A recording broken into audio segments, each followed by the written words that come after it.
Good morning, boys and girls. Today is August 18th, 2020.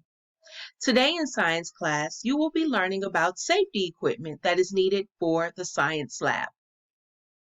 After watching this video, I would like for you to go to the weekly skill activity folder in your Schoology course. Inside of that folder, you will find a tab labeled Science Safety Video. I would like for you to view the video. The video is going over science safety equipment that is needed. After watching the video, you will complete the activities that are in Schoology.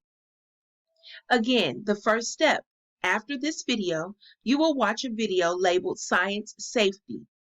After watching the science safety video, you will complete the activities that are attached in Schoology.